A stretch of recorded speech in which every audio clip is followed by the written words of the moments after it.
I was installed as the 11th Archbishop of Port of Spain on the 27th of December 2017. And coming into Trinidad, the first thing that I did, my first day after installation, I visited the monastery, which is the cloistered nuns, and then went downtown to visit the St. Vincent de Paul Center for people living on the streets. And right after that, I visited the migrant ministry run by Living Water.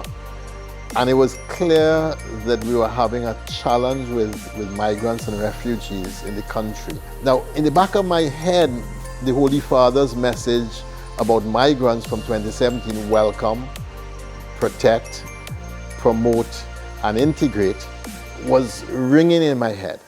And that's what we decided to do.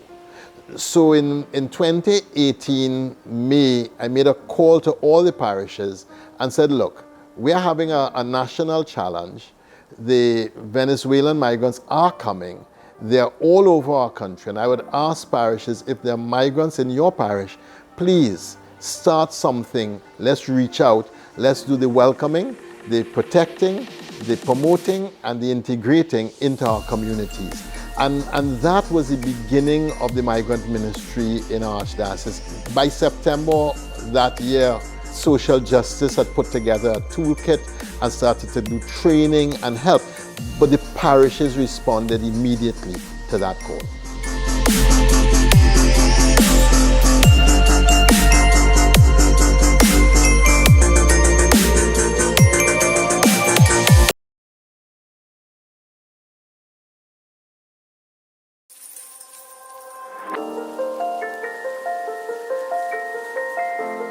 This year, UNICEF celebrates its 75th anniversary. As an organization since 1946, our mandate is based on universal values like the ones shared by the Catholic Church. We implement life-saving interventions, maintain human dignity as cornerstone to what we do, and protect the rights of affected populations, particularly women and children. To do this, we work with the governments and civil society organizations to ensure sustainable solutions for both host and migrant and refugee populations. When countries are responding to humanitarian situations, there is also often unfinished development agenda. Our continuing presence in more than 150 countries and territories means that we are often on the spot long before and long after the crisis. For this reason, we ensure that as part of our work, we build the nexus between humanitarian situations and development. As a result, there are better results for all children and for all members of society. UNICEF and the Trinidad and Tobago Archdiocesan Ministry for Migrants and Refugees work together to provide children on the move with spaces to grow, develop, and learn. Our child-friendly spaces intervention provides children with organized activities to play, socialize, learn, and express themselves as they rebuild their lives in Trinidad and Tobago with support from volunteers from local parishes. We have a lot of appreciation for the reach into areas like San Fernando, Cuba, Tarparo area, Mayaro, and the Penal DB areas with support from AMMR. This expresses the enormous human capital, robust community organization, and the solidarity of the people of Trinidad and Tobago who take leadership to protect children from physical harm, abuse, exploitation, and psychosocial distress, particularly during the last 18 months with the COVID-19 pandemic. Part of our work is also in providing alternative care arrangements for children that have been victims of trafficking or those who have taken the journey unaccompanied.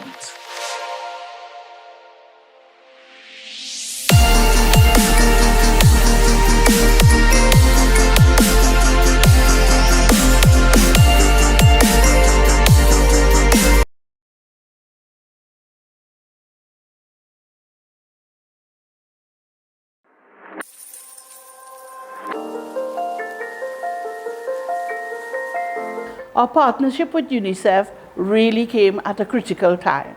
So we have all these families coming from Venezuela, and we did not have money because when the Archdiocese Ministry for Migrants and Refugees was established, there was no money that came with this new position as being chair of CCSJ and AMMR. And it was fortuitous that UNICEF decided to partner with us.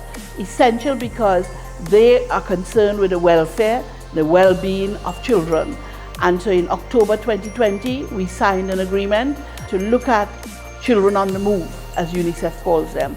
How are we going to cater for the needs, the varied needs of children on the move?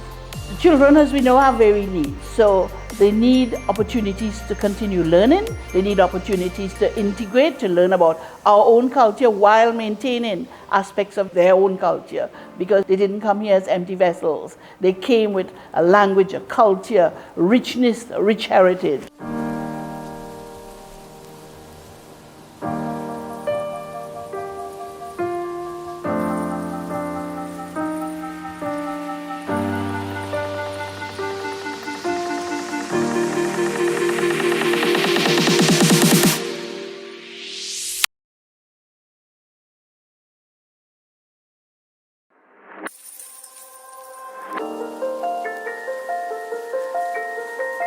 My friends, today we are here with the Living Water community, and I am so happy to have them here with us. Of course, they have been leading the charge for many decades for migrants and refugees in Trinidad and Tobago, just helping them out with different situations, different problems, different issues that may arise. And I'm so happy that we have Rochelle here. Rochelle, thanks a lot for joining us. Thanks for having me. So Rochelle, tell me a little bit about the work that you all have been doing. How did this all start, and where are we now as a Living Water community? Well, thank you. So my name is Rochelle Naked, as you rightly said. So I'm the coordinator of the Ministry for Migrants and Refugees at Living Water Community. And we have worked with migrants and refugees for about 30 years. So it's quite a long time. And this would have been mainly my directors, Dr. Rhonda Mango and Rosemary Scott. I came in about 9 years ago, so I'm still a newbie in relative terms to the team. So about 9 years I've been here, and we've certainly seen the context and the dynamics change over that time. And my role in terms of, how we approach, how we treat with the situation has changed as well. And so, when I first came here 9 years ago, there wasn't, a huge influx of persons. We had a handful of persons from across different countries. So I believe we had, from Cote d'Ivoire, from Senegal, we had some Nigerians, we had Cubans, but the Cubans really only began coming in January, like between January to September that year of 2013 actually. We had a whole influx of Cubans coming in, and then the Syrian crisis was happening. So 2014 we had the influx of Syrians. And from there, thereafter, it was the Venezuelan crisis. And so here we are to this day, and we've been treating with, for the past, say, 4 or 5 years, this influx of Venezuelans. And I say influx, I'm using that term somewhat loosely because, influx relative to our population size, right? Mm-hmm. Now, our chair overall, the person who leads the AMMR, the Archbishop, His Grace, he mentioned, of course, as well, the importance of living water and the work that you all are doing. But one of the things that he's oftentimes reached out and spoken about as well is the importance of forming branches all over the place and of partnerships.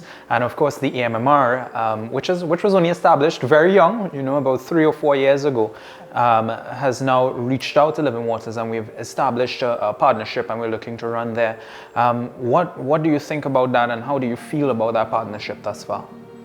Well, I have to say, of course, so the Archbishop also had asked me to be on the board of the AMMR when it was starting, and, that was certainly a joy, because what we really wanted was to push and really endorse and really bring to life the concept of a whole of society approach to protection. And that's really what's needed, right? So, it's not one actor and it's not one institution or one group of persons that can protect a whole group of persons who are in need of protection. It really requires whole of government and whole of society. So we're really excited to have people on the ground, to have people in communities, to have parish members and all of these people who are there. They're seeing the needs on a day-to-day basis, and they can access people and they can very quickly help persons in need. So that's extremely important. So we're really grateful for that.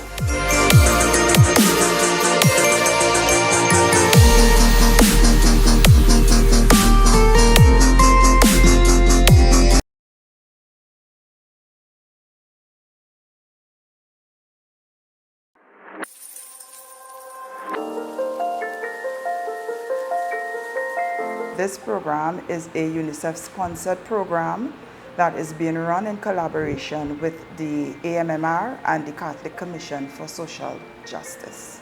With the influx of migrants, we have a lot of children that were coming into Trinidad and Tobago unaccompanied or separated by their parents. We also have children who would have coming as a result of human trafficking.